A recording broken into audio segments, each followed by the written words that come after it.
Hello and welcome to Wolfman Gaming. This is my Ghostrunner walkthrough and this is level 3, which is called The Climb. And this level starts off staying true to its name. Try not to get dizzy going up this giant silo-esque thing. Whatever you, whatever you want to call it. And this is actually one of my favorite levels in the entire game.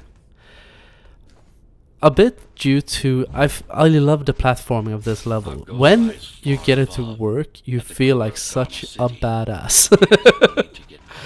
Because that's the thing with the platforming in this game. When you get the flow through a room or a big corridor or a section or whatever, when you're just jumping in between platforms, you're using your grappling hook, you're slashing enemies apart, you feel like a god.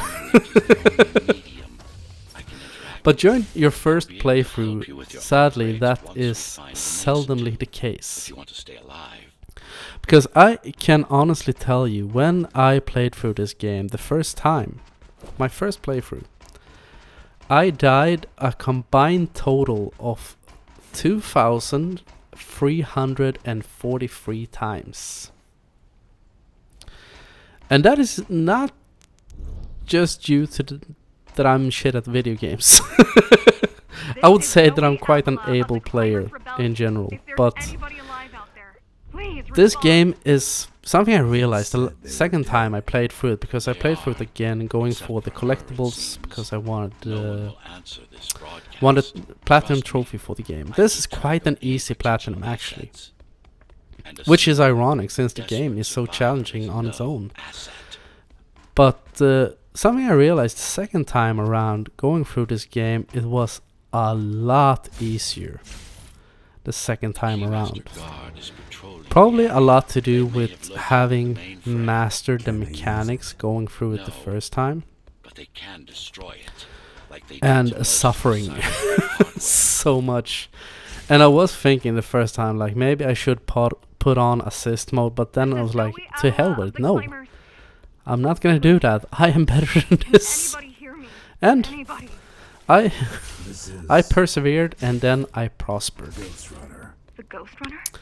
And here we are introduced to a new mechanic. You see that enemy down there? He is sheltered by a force field.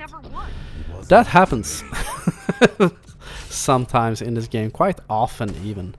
And then there is always one of those balls that you just have to break and you will destroy the force fields.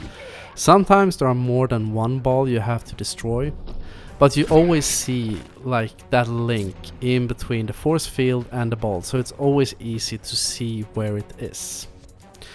And also in this level, which I think is kind of unique for this level in comparison to most of the others, is that in this level quite a lot of the combat situations can be bypassed. Not all combat is mandatory, and where I know you can and where I think it's a lot easier to just bypass it, I will show you how to do so. Now just slash the last one so we can, because in here we are gonna pull a lot of switches to move platforms back and forth so we can open up new paths to get on with our adventure. Like here, we're gonna use our grappling hook to go up here, make an immediate hard lift, and run up this staircase. Be quick about this. This is something very important in this game. Always never stand still. Or at least not when you're in the least bit of threat. Always keep moving. Make yourself as hard a target as possible for the enemies to hit.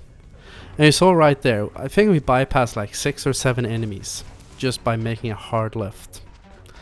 And in here, we're gonna break this sphere, we're gonna kill this guy behind the containers, move around this corner, jump, and dash to the side so we can take out him.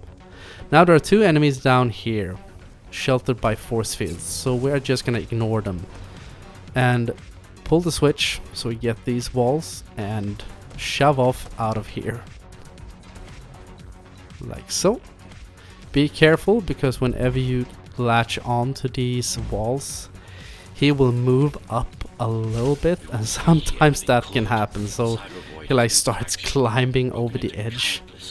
But as long as you're quick, use the dash ability. As I said in a previous episode, the dash ability is your bread and butter in this game. It is as important as the samurai sword, because it will get you out of a lot of trouble, and it will allow you to become the master of almost all the combat situations. Out of all the abilities, that is the one you will be using absolutely most.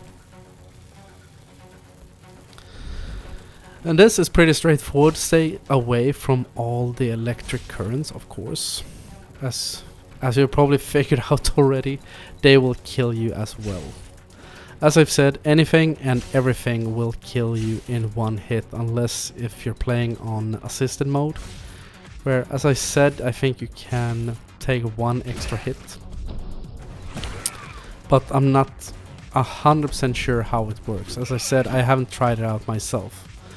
And something I thought was kind of funny, when I beat the game was like, yeah, now you have unlocked hardcore mode, where you can make things even harder. And I was like, why would you do that? What would be the point? Is this game not challenging enough? And now we are heading back once again into the Cyber Void. And here, during this session, you will unlock your first special ability. If you've been paying attention throughout this video, you may have seen that I had down in the left corner an orange icon of a figure with a samurai sword. That is the ability you unlock during this level. The thing is, I beat the level and I wasn't pleased with how I played, so I chose to restart level. But the thing is with this game, whenever you do something like that, the game immediately saves your progress.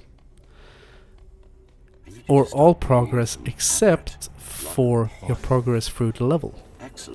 So any and all collectibles you have picked up is instantly saved. Which is a great thing when you're going for a collectible run, because as soon as you have picked up the last collectible in a level, and there are quite few of them, you can immediately just jump out and go back to level select and choose the next level. But where was I? Yes, the blinking ability. Since I had beaten the level already, the blink was in my possession, so to speak, but I never used it throughout the level. And blink works like this, that you do a forward slash, a rush forward, and you can slash through multiple enemies. And there is an enemy coming up later in the game, which are, I call them sluggers. For now, I may call them a different name later. But there is trophy for killing 3 of them in air with the blink ability. And the great thing is you can kill one and just restart checkpoint, because the game immediately saves that you have killed one, and you can just grind them. And there is a great space or a great place to do it later on, which I will tell you about when we get there. And in this room, as you saw, I just killed 2 guys, and we turn the switch and move on. And up here there are, I think there's a total of 6 enemies. No, this is the wrong room, sorry. But this room is even simpler. There are 5 enemies, and it can be really challenging if you decide to take them on. This is the room I was thinking about. Because getting through this place can be a fucking nightmare if you decide to engage. But we are not gonna do that. Instead, we're just gonna run around the walls. And the only reason I'm killing or breaking these spheres is because they're in my way. When you run into them, they have a hitbox, so they will block your path if you don't break them. But after we have destroyed all of them, we're just gonna ignore all the enemies. We're gonna take down this wall and jump out this chute. Super simple. As I said, this level allows you to bypass more combat than I think any other level throughout the entire game. Which is a bit odd, actually. It is a bit of an anomaly in that sense. But it is super fun. And this is also something. Now I crouch, and whenever you crouch and have any kind of forward momentum, you will slide across the ground. If you're on a downward slope, you will slide like this quite quickly. And it can also be a great thing, like if you run and you can slide a little bit, which will make you like glide forward and continue to run again, and it will make you move faster than if you were just running or jumping forward, which can be helpful at times if you need to flee a situation, and also during one of the boss fights in this game. But I'm not gonna get ahead of myself. This is the end of level 3.